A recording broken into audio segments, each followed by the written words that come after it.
Hi, this is Miss Cookas and Dorothea. We are reading The Wild Robot, Chapter 41, The Summer. On clear summer days, Roz and Bright Bill and Chit Chat liked to go exploring. They investigated the island's sandy southern point. They marveled at the rainbows that curved up from the waterfall. They surveyed the forest from the branches of tall trees. They met new friendly creatures, and sometimes they met new unfriendly creatures. But only creatures they had to worry about were the bears. One time, they came upon a bear fishing in the river, and Roz whispered, "You know what to do." Bright Bill flew up and away. Chit Chat scurried home through the treetops, and Roz melted into the landscape as only she could. Later, they met back at the nest and told the neighbors all about their brush with danger. On dreary summer days, they would stay inside. Roz asked Bright Bill and Chit Chat about dreaming and flying, about eating, about all the things they could do that she could not. But the youngsters had too much energy to sit still for very long. They spent one drizzly afternoon kicking acorns around the nest. Chit Chat piled them up, and then Bright Bill swung his big foot and the acorns went flying. The little friends chased the acorns as they bounced and rolled and spun across the floor. Then they made a new pile and kicked them again. Sometimes an acorn would bounce off Roz's body, clang, and everyone would laugh and giggle together. Even Roz laughed. "Ha ha ha," said the robot, trying to act natural. On clear summer evenings, they would sit outside and watch fireflies twinkling around the pond. Then they'd lie back and gaze up at the darkening sky. "That big circle is the moon," said Chit Chat. "And those little lights are called stars. And one time I tried to count them all, but I could only count to 10, so I just kept counting to 10 over and over. And I have no idea how many stars there are, but I know that it's more than 10. "They are not all stars," said Roz. "Some of them are planets." "What's a planet?" asked Chit Chat. "A planet is a celestial body orbiting a star." "What does celestial mean?" "Celestial means something that is in outer space." "What's outer space?" "Outer space is the universe outside the atmosphere of our planet." "What's the universe?" "The universe is everything and everywhere." He knows a lot. "Oh, the universe is our island?" None of them would really understand the universe, including Roz. Her computer brain knew only so much. She could talk about the earth and the sun and the moon and the planets and a few stars, and not much else. The night sky was full of streaking, shimmering, and blinking lights that she simply couldn't identify. Clearly, Roz was not designed to be an astronomer. On dreary summer evenings, Roz and Bright Bill would curl up together, just the two of them, and listen to the rain pattering on the roof of the nest. The robot would tell stories of annoying pine cones and terrible storms and camouflaged insects, but the sound of rain always made Bright Bill sleepy, and he'd be out before his mother could ever finish a story. Chapter 42, The Strange Family. It was a sweltering afternoon, and the heat had put everyone in a bad mood. Roz was standing in the shade watching her son out on the water. The other goslings were teasing him about something when they had suddenly burst into laughter, and Bright Bill turned and hurried home with a stormy expression on his face.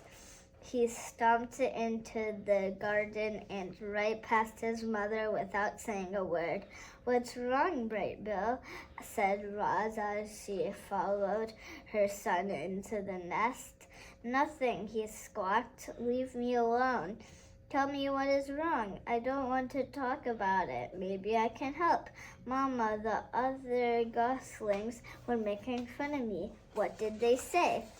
"They called you a monster and then laughed at me for having a monster mother. They should know by now that I'm not a monster." "Would you like me to talk to them?" "No, don't do that. They'll just make things worse." The robot sat next to her son. "Mama, I know you're a robot, but I don't understand what a robot is." "A robot is a machine. I was not born, I was built." "Who built you?" I do not know. I do not remember being built. My very first memory is waking up on another shore of this island. Were you smaller back then? Said the gosling. No, I have always been this size. Roz looked down at her weathered body. However, I used it to be shiny like the surface of the pond.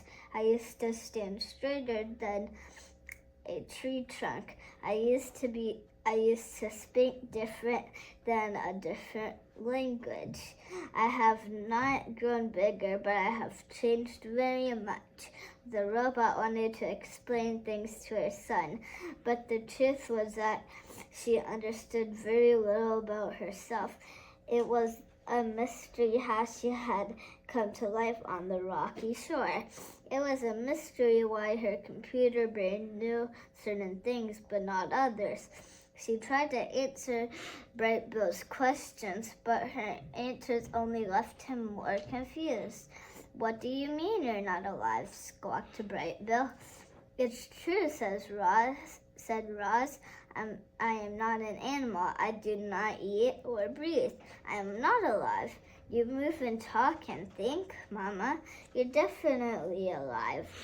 It was impossible for such a young goose to understand technical things like computer brains and batteries and machines. This gosling was much better than in understanding natural things like islands and fortresses and parents. Parents, the word suddenly left Bright Bill feeling uneasy. You're not my real mother, are you?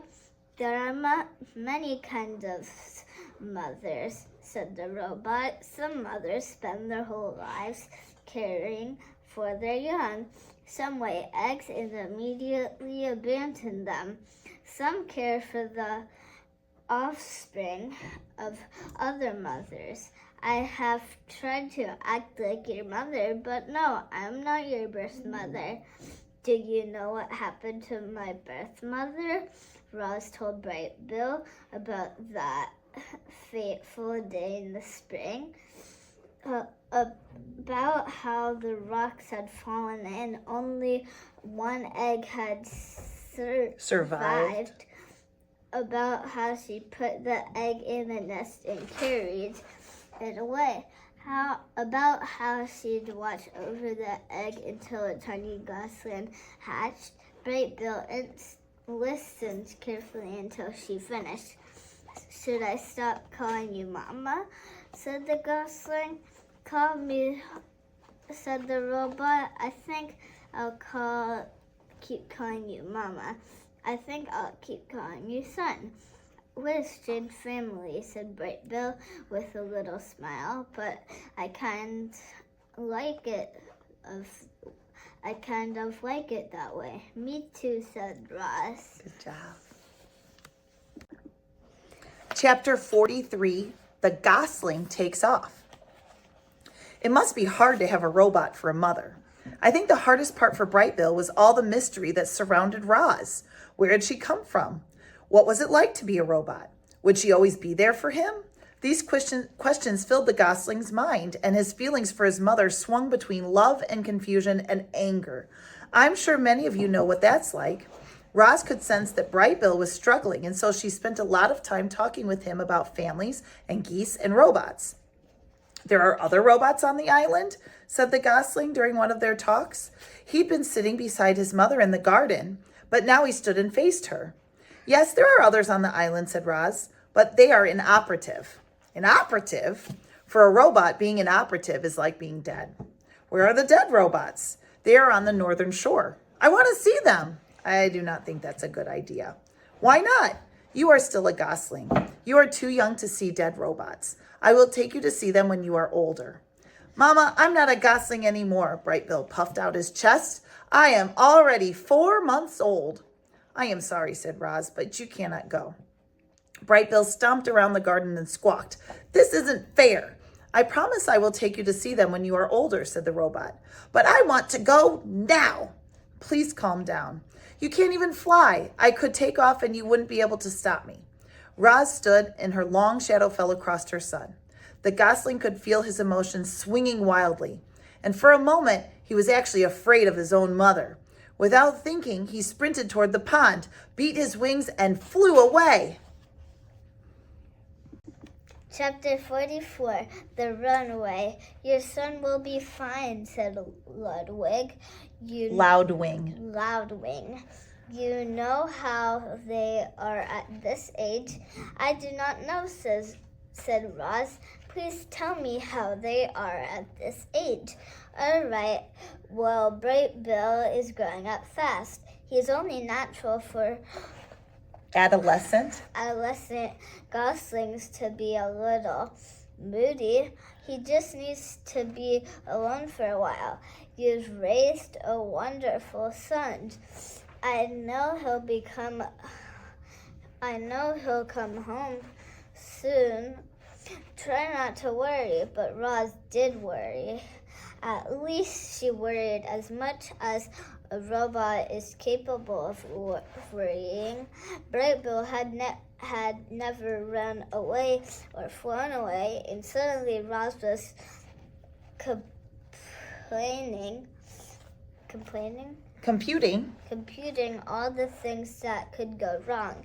A violent storm, a broken wing, a predator. She had to find her son before something bad happened.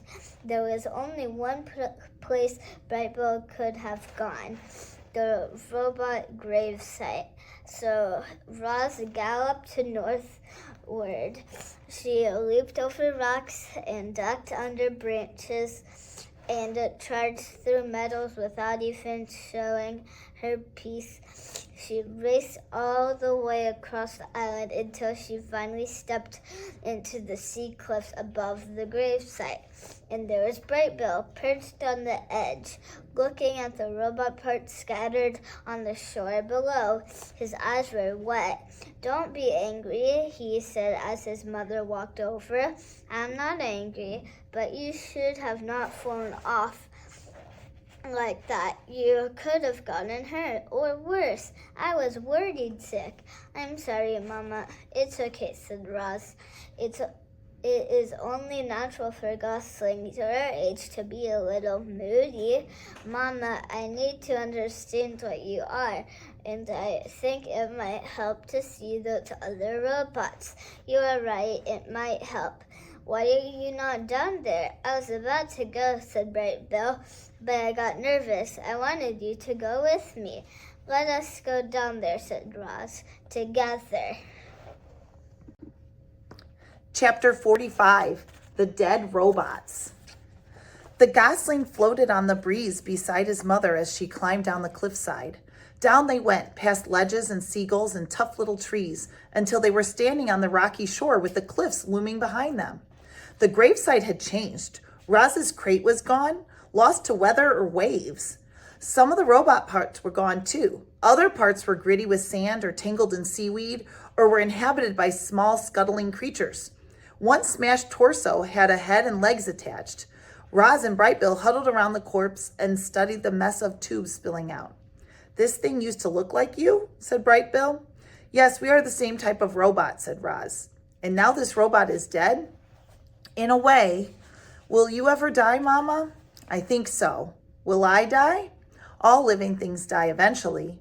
The gosling's face scrunched with worry. Bright Bill, you are going to live a long and happy life. Roz laid a hand on her son's back. You should not worry about death. The gosling's face relaxed, and then he pointed to a small round shape on the back of the dead robot's head. What's that? He said. Roz leaned in closer. That is a button, which is a knob on a piece of machinery that can be pressed to operate it. Bright Bill began pressing the button. Click, click, click. Nothing is happening, he said, probably because this robot is dead. Click, click, click. Mama, do you have a button? Bright Bill watched as his mother's head turned all the way around and a small button came into view. You've got one, he said. I never noticed it before. Neither did I, said the robot. The gosling giggled. Oh, Mama, you have so much to learn about yourself. Roz reached for the button on her head, but her hand automatically stopped before she could touch it. She tried with the other hand, but it automatically stopped as well. It seems I cannot press the button, she said. Would you like to try? What will happen? I think that I will shut down, but I think you could simply press the button again to restart me. You think? Squawked Bright Bill. What if you're wrong? What if you wake up different? What if you never wake up? Mama, I don't want to shut you down. Roz turned her head back around and saw that Bright Bill's face was once again scrunched with worry. She knelt beside him and said, Of course you do not have to shut me down. I am sorry if I scared you. Are you okay? I'm okay. Bright Bill sniffled and wiped his eyes. And then he heard splashing. Otters were playing in the ocean. He had never seen otters before. He stared as they swam and dove and sloshed around with one another. They seemed to be having a ridiculous amount of fun, and then suddenly the gosling was smiling again. Hello, my name is Bright Bill, he shouted over the waves, and this is my mama. Her name is Roz. The last time those otters had seen Roz, they had thought she was some kind of monster. But since then, they'd heard that she was remarkably friendly and that she had even adopted an orphaned gosling. And so the otters smiled at Roz and Bright Bill. Then they swam straight over and splashed onto the rocks. Hello there, said the biggest otter. Nice to meet you both. Actually, Roz, we've met once before, but you might not remember me. My name's Shelley. I do remember you, said the robot, but I'm glad to learn your name is Shelley. You know each other, said the gosling. These otters were the first animals I ever met, said Roz. They were also the first animals who ever ran away from me. Yeah, I'm sorry about that, said Shelley, as the other otters sniffed the robot's legs. You know, Bright Bill, when we first saw your mom, she was packed in a box and surrounded by soft, squishy stuff. Bright Bill's brow furrowed. You wouldn't believe how small she looked all folded up in there.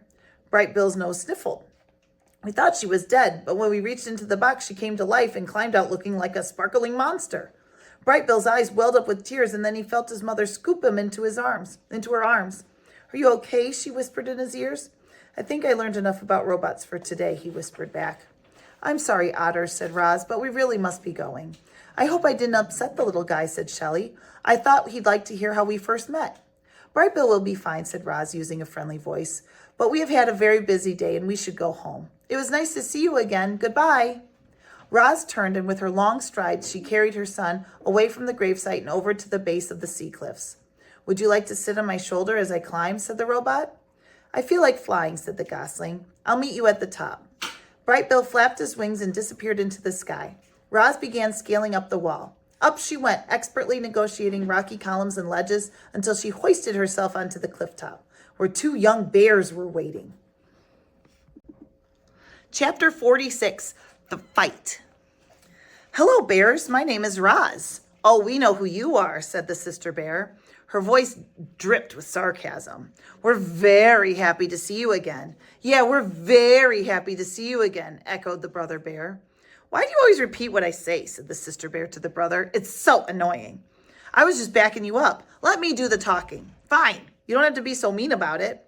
The bickering bears were interrupted by the robot's friendliest voice. With whom do I have the pleasure of speaking?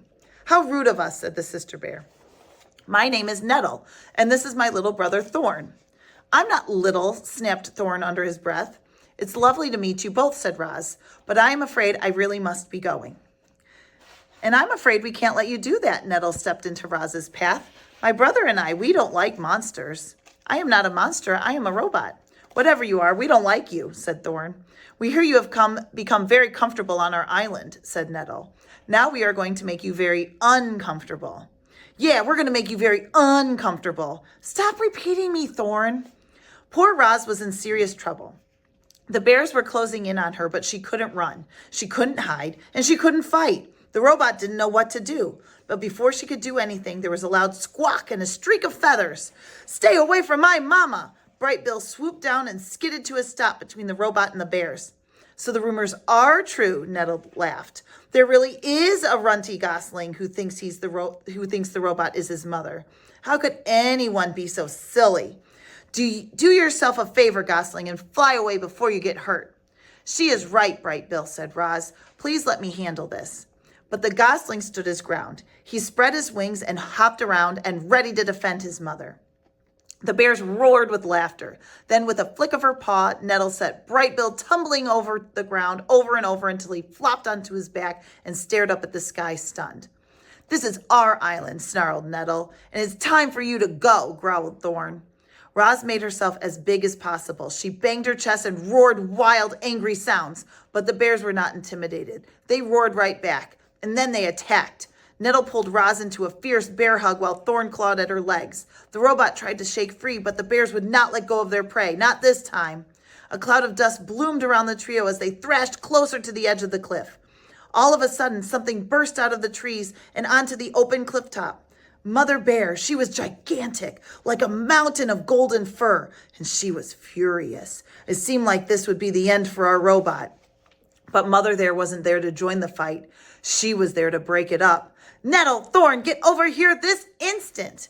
The young bears should have listened to their mother. Instead, they pretended not to hear her. Nettle slashed at Roz's body, and Thorn began wrestling with her foot. He grabbed the foot with both paws and forced it up from the ground. Then, with every ounce of his strength, he twisted the foot around. Reader, the following events happened very quickly. First, there was a strange thwip sound as the robot's right foot popped off her leg and sailed through the air. Then everyone toppled over. Nettle and Roz fell sideways along the edge, but Thorn fell backward and tumbled right off the cliff. Do you know what the most terrible sound in the world is? It's the howl of a mother bear as she watches her cub tumble off a cliff. Mother Bear's howl was so startling that it snapped Brightbill right out of his stupor. Her howl was so powerful that it shook Roz's entire body. Her howl was so loud that the animals heard it clear across the island. There was no reply from Thorn. Mother Bear's howl slowly faded, and she wilted to the ground. Roz watched as her detached foot sailed over the edge and plummeted down to the shore below. It fell past circling seagulls, smashed off a rock, and disappeared into the waves. And that's when the robot noticed something furry dangling from the cliffside. Thorn! His full weight hung from a tree that was rooted to the rock wall. He gripped the tree tightly with his jaws and looked up at Roz with wide, frightened eyes. I see Thorn, shouted Roz. Grab my legs quickly. Mother Bear and Nettle scrambled to their feet. Each bear took a leg in their mouth, and together they slowly lowered Roz headfirst down the cliff. Thorn whimpered through the clenched teeth as he watched the robot approach. Then he felt her strong arms wrap around him and heard her booming voice holler, "Pull us up!" Thorn let go of the branch and cried, "Please don't drop me, Roz. I don't want to die." "Do not worry," said the robot. "I will not drop you." The next few moments seemed to drag on and on. Mother Bear and Nettle kept pulling on Roz's legs, and more of the robot slowly came into view until a furry golden head finally appeared, and Thorn leaped into the embrace of his family. Chapter 47, The Parade. Does it hurt? Brightbill touched the smooth surface where his mother's foot used to be. No, it does not hurt, said Roz, but it will be difficult for me to walk. The bears huddled behind the gosling and stared at the robot's stump of a leg. Nobody understood how the foot could pop off like that or how Roz could remain calm. Roz, I'm sorry my cubs attacked you, said Mother Bear. Sometimes they're completely out of control. It's okay. You know how they are at this age. I can't thank you enough for saving Thorn. I promise my cubs will never bother you again. Isn't that right? Yes, Mother, Nettle and Thorn said together. The robot tried to walk. She bobbed up and down on her uneven legs, which worked well enough on the flat surface of the cliff top, but once she entered the forest, her problem became clear. The smooth stump had no grip, and it slipped around on the forest floor. So Roz tried hopping on her good foot. She took a few crunching hops and then clanged into a tree trunk. A few more hops, and she crashed into the undergrowth. I'm really sorry I broke off your foot, said Thorn, as he helped the robot up from the weeds. I forgive you, said Roz. Whether she was capable of true forgiveness is anybody's guess, but they were nice words, and Thorn felt better when he heard them. It looks like I will have to crawl home, said Roz. Nonsense, said Mother Bear. I have a better idea. Mother Bear laid flat on the ground while her cubs boosted Roz onto her back. Then Brightbill fluttered onto the bear's broad shoulders, and when they were both safely aboard, the group set off through the forest. The robot was heavy, but she was no trouble for the giant animal. Mother Bear strode along as if it was perfectly normal for a robot to be riding on her back. They made quite a grand procession, and all walking together like that, and the procession became grander as deer and raccoon and birds and all kinds of other animals joined in. Everyone wanted to see the mother robot riding the Mother Bear. The group wound its way past ancient trees over rolling meadows and through babbling streams, collecting more and more curious animals as they went. It was the grandest parade of wildlife anyone had ever seen, and leading the way was our robot, Roz. But the parade couldn't last forever. As the sun went down, the other animals began drifting away, one by one, and when the parade finally arrived at the nest, only the original members remained. Here we are, said Mother Bear, helping Roz down into the garden.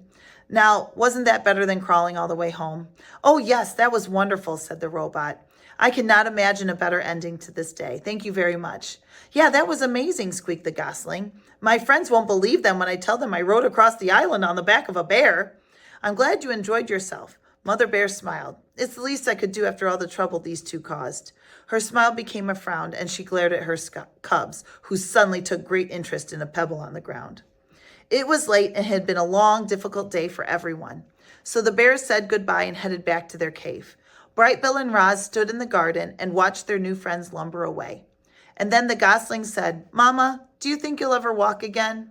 I am not sure, said the robot, but I know who to ask for help. Now go get ready for bed.